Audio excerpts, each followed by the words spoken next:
Hello dear students, welcome back to our channel. Before starting our today's new topic, let me remind you once again, if you haven't subscribed to our channel yet, then please click on the subscribe button. Thank you. Let's start with our today's topic. Alright dear students, so let's start with our today's topic, that is gametogenesis. Alright, simple terms में gametogenesis का definition हम कैसे define कर सकते हैं? It is nothing but formation of gamete. Because gameto means gamete and genesis means production or formation. Alright, and as we already know that gametes are involved or they are needed only during sexual reproduction. So gametogenesis is defined as the process of formation of gametes in sexually reproducing animals.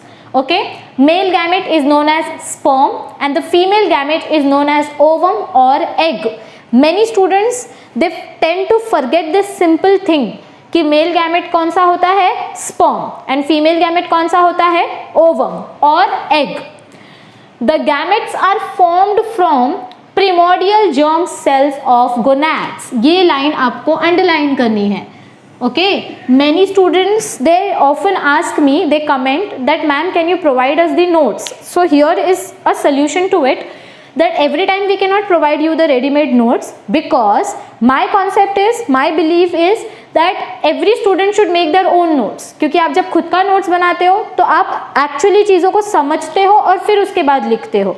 सो मैं अगर आपको readymade stuff दूंगी तो वो आपके लिए ज़्यादा helpful नहीं है, लेकिन अगर आप टेक्स्ट बुक रीड करके अपना खुद का नोट्स बनाएंगे it will help you in a longer run. Alright, तो आपके नोट्स में ये लाइन बहुत अच्छे से लिखना है कि ये जो गैमेट्स हैं वो गैमेट्स कहाँ से बनते हैं. These gametes are formed from the primordial germ cells. जो सबसे initial germ cells होते हैं.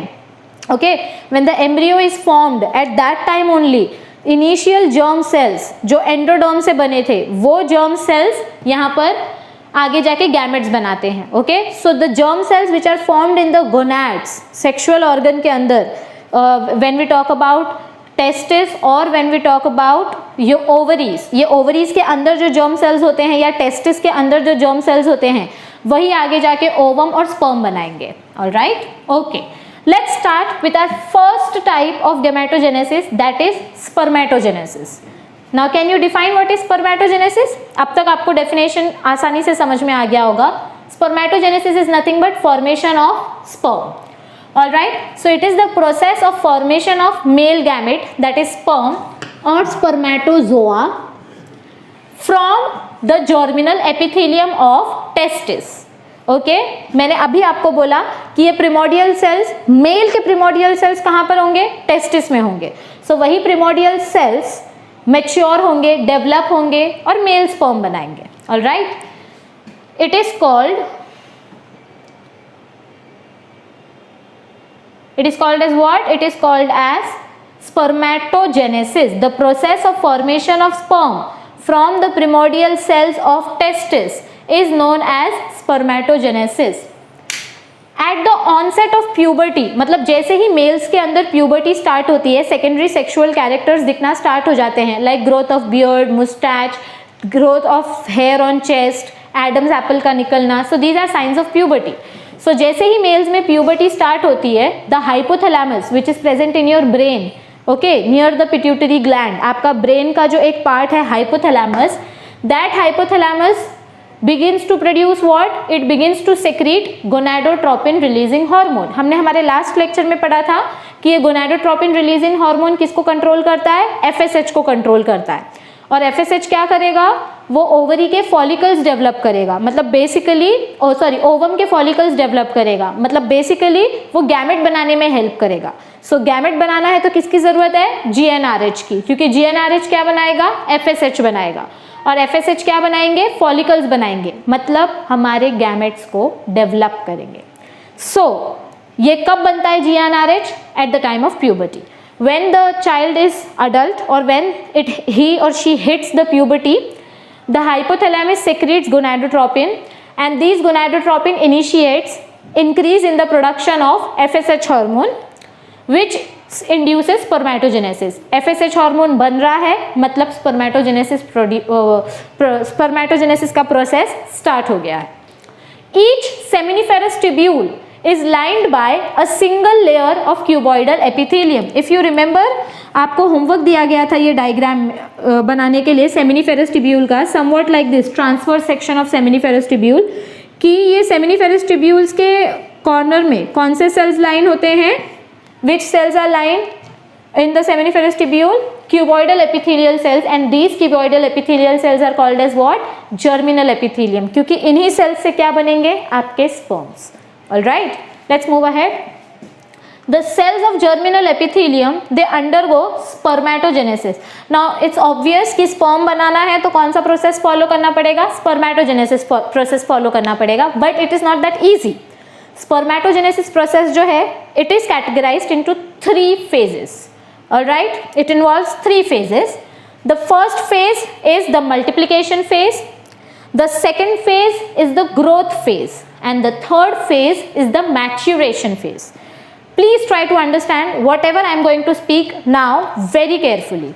All right, let's have a look at the diagram first. Multiplication phase. What happens in the first phase? Sperm बनाने के phases हम पढ़ रहे हैं, spermatogenesis का process हम पढ़ रहे हैं, जो कि 3 phases में categorized है. फर्स्ट फेज में क्या होगा? Multiplication phase. Very easy. Multiplication means cell will increase in number. तो आपका जो सेमिनिफेरस टिब्यूल है, ये सेमिनिफेरस टिब्यूल बहुत सारे जर्म सेल से लाइंड है. इसमें का कोई एक जर्म सेल अगर हम कंसिडर करें, जिसको हम प्रिमोर्डियल सेल बोलेंगे, because primordial cells are the first cells, okay, which helps in the production of gametes. So it is the very first cell. ये प्रिमोर्डियल सेल क्या करेगा? हम कौन सा फेज पढ़ रहे हैं? Multiplication phase. So it will multiply.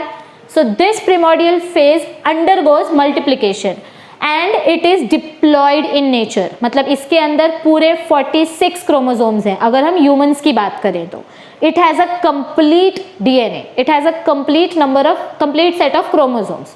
Alright, so one primordial cell will undergo multiplication. ऐसे सारे सेल्स जाएंगे, पर हम एक की बात कर रहे हैं. जो प्रोसेस एक में होगा वही प्रोसेस सब में होगा, और इसीलिए तो मेल्स में मिलियंस ऑफ स्पर्म्स बनते हैं. ऑलराइट, सो एक प्रिमोर्डियल सेल मल्टीप्लिकेशन फेज जा रहा है, मल्टीप्लाई हो रहा है. जैसे जैसे ये मल्टीप्लाई हो रहा है वैसे ही वैसे उसके अंदर का क्रोमोसोम्स भी मल्टीप्लाई हो रहा है. Okay, make sure of this. First primordial cell multiplies to give 2 primordial cells which has 2n set of chromosomes. It again multiplies further to give 4 cells which has 2n. चारों में 2n है.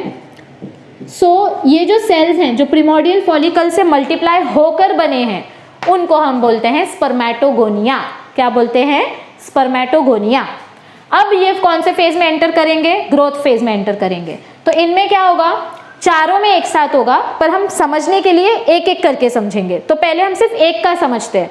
जो growth इसमें होगी वही growth बाकी के sales में भी होगी. हाँ, मैं बार बार रिपीट कर रही हूँ कि सिर्फ एक सेल में ग्रोथ नहीं होती है, सारे सेल्स में ग्रोथ होगी, लेकिन हम समझने के लिए एक सेल कंसिडर कर रहे हैं. तो मल्टीप्लिकेशन फेज में मल्टीप्लाई हुआ, सेल्स का नंबर इंक्रीज हुआ. ग्रोथ फेज में क्या होगा कि आपका जो एक सेल है, अब इसके अंदर मियोसिस स्टार्ट होगा. क्या होगा? मियोसिस. अब तक माइटोसिस हो रहा था क्योंकि डायरेक्ट मल्टीप्लाई हो रहा था. अब यहाँ पर मियोसिस स्टार्ट होगा. और मियोसिस में क्या होता है? मियोसिस 2 फेजेस में डिवाइडेड है, मियोसिस 1 एंड मियोसिस 2. मियोसिस 1 में क्या होता है? आपका जो सेल है उसका डीएनए हाफ हो जाता है, मतलब रिडक्शन डिवीजन. सो यहाँ पर प्राइमरी स्पर्मेटोसाइट, मतलब ये जो स्पर्मेटोगोनिया है, ये स्पर्मेटोगोनिया से जो एक सेल हमने लिया उसको हम बोलेंगे प्राइमरी स्पर्मेटोसाइट. उसके अंदर का जो डीएनए है वो डिवाइड हो जाएगा. मियोसिस 1 में क्या होगा? डीएनए डिवाइड हो जाएगा. तो ये एक सेल से जो 2 सेल्स बनेंगे, they will be haploid in nature. कैसे होंगे ये? Haploid. Secondary spermatocytes. Primary spermatocyte से जो 2 सेल्स बने, primary spermatocyte was diploid in nature, उसके ऊपर क्या हुआ? मियोसिस हुआ. तो मियोसिस की वजह से डिप्लॉइड से क्या मिला हमको? 2 हैप्लॉइड सेल्स. अब इनमें होगा meiosis 2, and meiosis 2 is nothing but mitosis. Mitosis में क्या होता है? सेम मटेरियल आगे जाता है. जितना डीएनए सेल में है उतना ही डीएनए दूसरे सेल में जाएगा, डॉटर सेल्स में डिवाइड होगा, कुछ हाफ नहीं होता है. सो यहाँ पर n है, इनमें मियोसिस 2 हो रहा है, मतलब इक्वेशनल डिवीजन हो रहा है. तो एक सेल से 2 सेल बना, लेकिन इसमें भी n और इसमें भी n. Alright, So we get 4 haploid spermatids from primary spermatocyte. Multiplication phase में क्या हुआ, यहाँ का जो प्रिमोडियल सेल था जर्मिनल एपिथेलियम सेल का, वो मल्टीप्लाई हुआ, फिर उसमें से जो फाइनल स्पर्मेटोगोनिया बने, वो spermatogonia they underwent what, they underwent meiosis 1, उनमें मियोसिस 1 हुआ। मियोसिस 1 में क्या हुआ, डिप्लॉइड से हेप्लॉइड सेल्स मिले। अब मियोसिस 2 हो रहा है उन्हीं सेल्स के ऊपर जो हेप्लॉइड बने थे। हेप्लॉइड सेल्स में मियोसिस 2 होने की वजह से क्या मिल रहा है आपको, 2 से 4 हेप्लॉइड सेल्स मिल रहा है, मतलब पॉपुलेशन इंक्रीज हो रहा है, और ये सब एक स्पर्मेटोगोनिया में है। तो ऐसे यहाँ पर 4 हैं, 1 से 4 मिल रहा है, तो 4 से कितना मिलेगा, 16। ऑलराइट, मतलब एक प्रिमोडियल सेल आपको 16 स्पर्म्स देता है। सो एक प्रिमोडियल सेल आपको 16 स्पर्म्स देता है। यहाँ तक हमने देखा कि आपको स्पर्मेटिड्स मिले, हेप्लॉइड स्पर्मेटिड्स मिले। ऑलराइट, अब ये हेप्लॉइड स्पर्मेटिड्स अब रेडी नहीं है, they are not mature yet. तो आपने पढ़ा था मेल रिप्रोडक्टिव सिस्टम में कि सेमिनिफेरस ट्यूब्यूल के अंदर एक स्पेशल टाइप के सेल्स होते हैं, सर्टोली सेल्स, ऐसे कुछ पर्पल कलर के दिखने वाले सर्टोली सेल्स। ये सर्टोली सेल्स के ऊपर ये सारे के सारे स्पर्मेटिड्स ऐसे चिपक जाते हैं और वो सर्टोली सेल्स से नरिशमेंट लेते हैं। ओके, नरिशमेंट अक्वायर करते हैं। जब इन सर्टोली सेल्स से इन स्पर्मेटिड को नरिशमेंट मिल जाता है तो वो टेल प्रोड्यूस करते हैं, और धीरे धीरे करके जैसे जैसे वो मेच्योर होते जाते हैं तो वो सर्टोली सेल्स को छोड़ देते हैं और फाइनली वो रिलीज हो जाते हैं, वो टेस्टिस तक पहुंच जाते हैं। अंडरस्टूड? तो स्पर्मेटिड से हमको मिलता है spermatozoa which is haploid in nature. अचानक से यहाँ पे डिप्लॉइड नहीं हो जाएगा ना, सो ऑलवेज रिमेंबर स्पर्म का जो स्टार्टिंग सेल है primordial cell, that is diploid. Spermatogonia is also diploid but spermatids are haploid. I hope you are getting it. Okay, all right, let's look at the theory of these phases. So let's first discuss about multiplication phase. हमने जो diagram में देखा बस उसको ही words में दिया गया है तो आपको आसानी से समझ जाएगा। All right, what has been told over here in multiplication phase, the primordial germ cells which contains diploid nature of chromosome of seminiferous tubule undergo repeated mitotic division। Primordial cell में क्या हो रहा है, मल्टीप्लिकेशन फेज में mitosis हो रहा है। तो माइटोसिस होने की वजह से क्या बन रहे हैं, we are getting a large number of spermatogonia which are diploid in nature, क्योंकि माइटोसिस में same number of DNA copy होता है। Each spermatogonium is diploid and with 46 chromosomes because diploid means complete set. Now comes the second phase. Second phase में हमने क्या देखा था, growth phase. Spermatogonium से स्पर्मेटोसाइट्स बनेंगे। सो पहला प्राइमरी स्पर्मेटोसाइट डिप्लॉइड है। प्राइमरी स्पर्मेटोसाइट कैसा था, डिप्लॉइड था, फिर उसमें मियोसिस हुआ तो हेप्लॉइड सेकेंडरी स्पर्मेटोसाइट्स मिले।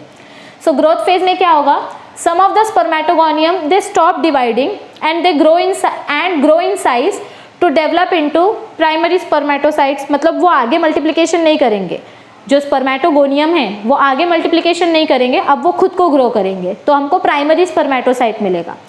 प्राइमरी स्पर्मेटोसाइट अभी भी डिप्लॉइड है नेचर में, क्योंकि उसमें अभी तक मियोसिस हुआ नहीं है। Okay, so it is diploid in nature due to accumulation of food. Let's see now what happens. Now comes the maturation phase. ये मैचुरेशन फेज में क्या होगा, आपका जो प्राइमरी स्पर्मेटोसाइट मिला अब उसमें होगा मियोसिस। क्या होगा अब उसमें, meiosis. So it involves meiotic और रिडक्शन डिवीजन। माइटोसिस को हम बोलते हैं इक्वेशनल डिवीजन और मियोसिस को हम बोलते हैं रिडक्शन डिवीजन। क्यों, क्योंकि माइटोसिस में अगर पेरेंट सेल के पास 2n DNA है तो डॉटर सेल के पास भी 2n जाएगा, इक्वल DNA जाएगा। और मियोसिस को रिडक्शन क्यों बोलते हैं, क्योंकि मियोसिस 1 में ही 2n से nn मिलता है। मतलब माइटोसिस में क्या होता है, पेरेंट में अगर 2n है तो डॉटर में भी 2n होगा, दिस इज माइटोसिस। और मियोसिस में क्या होता है, पेरेंट में अगर 2n है तो डॉटर में nn जाएगा और फिर इससे जो डॉटर्स बनेंगी उनमें nn जाएगा। तो बेसिकली मियोसिस 1 में DNA रिड्यूस हो गया, इसीलिए रिडक्शनल डिवीजन, और यहाँ पर इक्वल DNA डिस्ट्रीब्यूट हुआ, इसीलिए इक्वेशनल डिवीजन। सो ये फेज और ये फेज ऑलमोस्ट सेम है, क्योंकि इसमें भी इक्वल DNA जा रहा है और इसमें भी इक्वल DNA जा रहा है। नंबर नहीं कंसिडर करना है, प्रोसेस कंसिडर करना है। Okay, forget that. What happens in maturation phase? It undergoes meiosis. The primary spermatocyte undergoes meiosis. The spermatocyte undergoes the first phase of division leading to formation of 2 haploid cells. एक primary spermatocyte से कितने cells मिले थे? 2 haploid cells, called secondary spermatocytes, which are with 23 chromosomes. I am really sorry, half हो गए तो कितने बचे क्रोमोसोम? 23 बचे, फुल में 46 थे। The secondary spermatocyte undergoes second phase of meiotic division. Primary spermatocyte में मियोसिस 1 हुआ तो 2n से nn मिला। सेकेंडरी स्पर्मेटोसाइट में मियोसिस 2 हो रहा है, मतलब 2n से 4n मिलेंगे। Okay, it undergoes meiosis 2 to produce 4 haploid spermatids. The spermatid is non-motile. मैंने आपको पहले ही बोला कि spermatids बन तो गए हैं but they are not ready. So the spermatid is non-motile and non-functional. It gets transformed into a functional spermatozoa by the process called spermiogenesis. Okay मतलब वो जो स्पर्मेटिड जब सर्टोली सेल्स के पास चिपकेंगे, उससे नरिशमेंट लेंगे, तो उस पूरे प्रोसेस को हम बोलते हैं स्पर्मियोजेनेसिस। क्या बोलते हैं? Spermiogenesis. During this process of change the spermatids remain held to each other.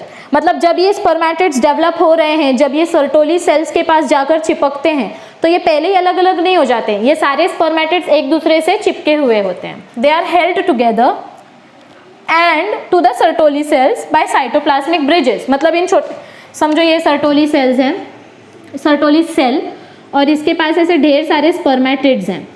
Okay, let me draw a little bigger picture. ये एक स्पर्मेटिड, ये दूसरा स्पर्मेटिड, इनके बीच में ऐसे छोटा सा साइटोप्लाज्मिक ब्रिज होगा जो इस सेल को इससे कनेक्टेड रखेगा और इन दोनों सेल को सर्टोली सेल से कनेक्टेड रखेगा। दैट इज साइटोप्लाज्मिक ब्रिज, जो दोनों के साइटोप्लाज्म को कनेक्ट करे। The sperm heads remain attached to the Sertoli cells. Sperm head किससे attached हैं? Sertoli cells से। And their tails hanging in the lumen, और इनकी tails कहाँ पर लटक रही है? Lumen में, जो साइटोप्लाज्म वाला पार्ट है। Of seminiferous tubule. During spermiogenesis, what is spermiogenesis? Maturation of spermatids. Length of spermatid increases. ये spermatids की length क्या हो जाएगी? Increase हो जाएगी। और ये लास्ट में जो दिया है ये बहुत इंपॉर्टेंट है। Centrioles are rearranged as primary and distal centrioles. यहाँ पर देखो डायग्राम में, आपके सेल में, किसी भी सेल में क्या क्या होता है? न्यूक्लियस होता है, माइटोकॉन्ड्रिया होता है, गोल्जी कॉम्प्लेक्स होता है और सेंट्रियोल्स होते हैं। न्यूक्लियस का क्या काम है? डीएनए कंटेन करना, उसके अंदर क्रोमोसोम्स होंगे। माइटोकॉन्ड्रिया का क्या काम है? एटीपी प्रोड्यूस करना, मतलब एनर्जी प्रोवाइड करना। गोल्जी कॉम्प्लेक्स का क्या काम है? प्रोटीन्स को मॉडिफाई करना। और सेंट्रियोल्स का क्या काम है? I want you to answer this. Yes, centrioles का काम है माइटोटिक स्पिंडल बनाना। मतलब जब सेल डिवीजन होता है तो सेंट्रियोल एक्चुअली डिवीजन में हेल्प करते हैं। बिना सेंट्रियोल के माइटोटिक स्पिंडल नहीं बनेगा और बिना माइटोटिक स्पिंडल के मेटाफेज से आगे सेल जाएगा ही नहीं। ओके, प्लीज 11th स्टैंडर्ड का टेक्स्ट बुक खोल के आप सेंट्रियोल का फंक्शन देखो। क्या बोला गया है हमको? सर्टोली सेल से जब सारा नरिशमेंट मिल जाता है स्पर्म को, तो स्पर्म बड़े हो जाते हैं और उनके अंदर थोड़ा सा चेंजेस होता है। जैसे हमारी बॉडी बड़ी होती है तो हमारे अंदर बहुत सारे फिजिकल चेंजेस देखने को मिलते हैं, वैसे ही स्पर्म के अंदर भी काफ़ी सारा अरेंजमेंट चेंज हो जाता है। तो क्या क्या होता है? उसके अंदर के जो सेल्स होते हैं, सेंट्रियोल्स होते हैं, वो सेंट्रियोल्स हेड के नेक रीजन के पास आ जाते हैं। एक सेंट्रियोल जो हेड की तरफ है उसको बोलेंगे प्रॉक्सिमल सेंट्रियोल। यहाँ पर ये गलत लिखा है, this is proximal, this is not primary. So एक सेंट्रियोल जो हेड की तरफ है दैट इज प्रॉक्सिमल सेंट्रियोल, और एक सेंट्रियोल जो टेल की तरफ है दैट इज डिस्टल सेंट्रियोल। मतलब नजदीक वाला प्रॉक्सिमल और दूर वाला डिस्टल। न्यूक्लियस सेंटर में रहता है। गोल्जी कॉम्प्लेक्स क्या बन जाता है? गोल्जी कॉम्प्लेक्स कन्वर्ट हो जाता है एक्रोसोम में। ये क्वेश्चन कि एक्रोसोम कहाँ से आया, कैसे बना एक्रोसोम? एक्रोसोम बना गोल्जी कॉम्प्लेक्स से। ये क्वेश्चन ऑलमोस्ट लास्ट 5 years से 12th बोर्ड्स में भी पूछा जा रहा है और एंट्रेंस क्वेश्चन में भी पूछा जा रहा है। So please make sure that you underline this thing, that acrosome is formed from Golgi complex. Okay, and mitochondria becomes spirally coiled. जो माइटोकॉन्ड्रिया होता है वो अपने आप को स्पाइरली अरेंज कर लेता है, मतलब थोड़ा सा साइज में लेंदी हो जाता है। So this is spermatogenesis and spermiogenesis. Okay, now let's see quickly what is a sperm, मतलब स्पर्म बन गया, पर अब ये स्पर्म दिखता कैसे है और इसका कैरेक्टरिस्टिक्स क्या क्या है. See this is how a sperm looks like. Alright, okay, let's read it. Sperm is the male gamete. Yes, we know. It is motile. Now it is motile because it has tail for swimming. It is motile, microscopic elongated cell. It is motile in nature, but it is microscopic. ये इतना छोटा cell है कि आप इसको direct नहीं देख सकते, माइक्रोस्कोप के नीचे ही आप स्पर्म को स्विम करते हुए देख सकते हो. And it is a lengthy cell, इसीलिए इलोंगेटेड बोला गया है. It is divisible into 3 parts. आपका स्पर्म 3 पार्ट्स में डिविजिबल है. Head, middle piece, okay, head, middle piece and tail. All right, let's discuss about these parts quickly. Very easy to understand, nothing to worry about. All right, so head. Oh, I'm sorry, head का introduction इधर ही है. All right, head. The sperm head is oval in shape and as you can see the sperm head is oval in shape and it contains haploid nucleus. इसके अंदर क्या है? haploid nucleus है, मतलब n number of DNA or number of chromosomes. Above the nucleus there is a cap like structure called acrosome. See, quickly look at the diagram of the sperm. Oval head, अंदर nucleus और nucleus के ऊपर एक टोपी जैसा cap जैसा structure है which is acrosome. Acrosome का बहुत इंपॉर्टेंट फंक्शन है. एक्रोजोम के अंदर ऐसे एंजाइम्स होते हैं, ऐसे केमिकल होते हैं जो फर्टिलाइजेशन के टाइम पे ओवरी का बाहर का लेयर ब्रेक करने में हेल्प करेगा. मतलब समझो अगर ये ओवम है, ये एग है और ये स्पर्म है, तो ये स्पर्म का जो एक्रोजोम वाला पार्ट है, ये एक्रोजोम ऐसा केमिकल रिलीज करता है कि ये ओवा का जो बाहर का लेयर है, जो टफ लेयर है, वो ब्रेक हो जाए और स्पर्म ओवा के अंदर जा पाए. सो बिना एक्रोजोम के फर्टिलाइजेशन होना ऑलमोस्ट इम्पॉसिबल है. So acrosome plays very important role. Okay, alright. So the cap like structure is called acrosome. It is formed from the Golgi body. Acrosome कहाँ से बना है? गोल्जी बॉडी से. Acrosome contains several enzymes and chemicals. Acrosome contains hydrolytic enzymes, that is hyaluronidase and proteolytic enzymes like zonalysis, corona penetrating enzyme etc. zonalysis और corona penetrating enzyme क्या है? हमने पढ़ा था लास्ट लेक्चर में, लास्ट टू लास्ट लेक्चर में, कि egg के बाहर कोरोना रेडिएटा बनता है, क्राउन लाइक स्ट्रक्चर, बहुत सारे सेल्स जमा हो जाते हैं, फिर उसके बाहर जोना पेल्यूसिडा बन जाता है. ग्राफियन फॉलिकल के बारे में जब हम पढ़ रहे थे तब हमने ये पढ़ा था, corona radiata, zona pellucida.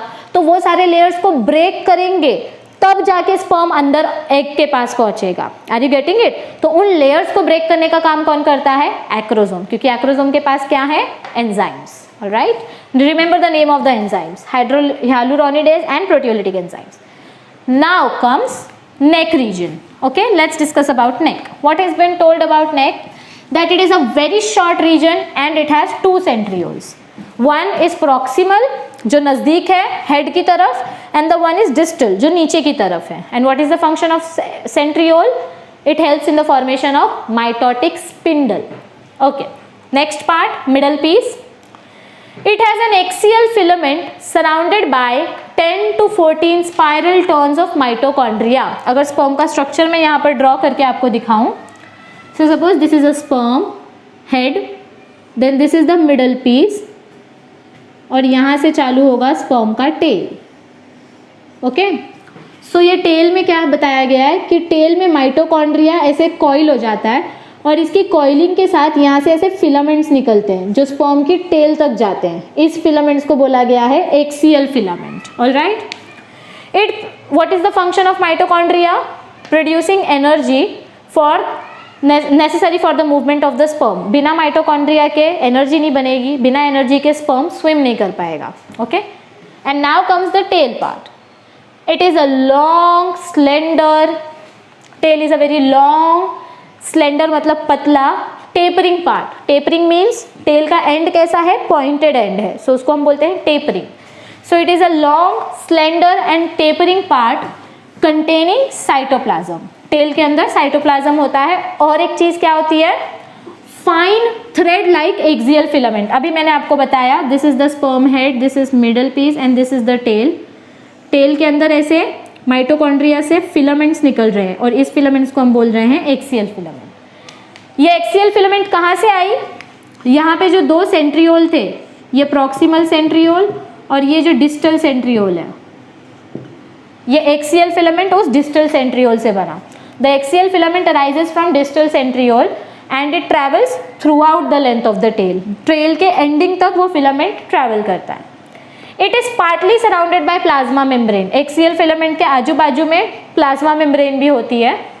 The part without plasma membrane is called end piece. और यहाँ पर एंडिंग में आते ही जहाँ पर प्लाज्मा मेम्ब्रेन खत्म हो जाती है उसको हम बोलते हैं स्पर्म का एंड पार्ट और एंड पीस.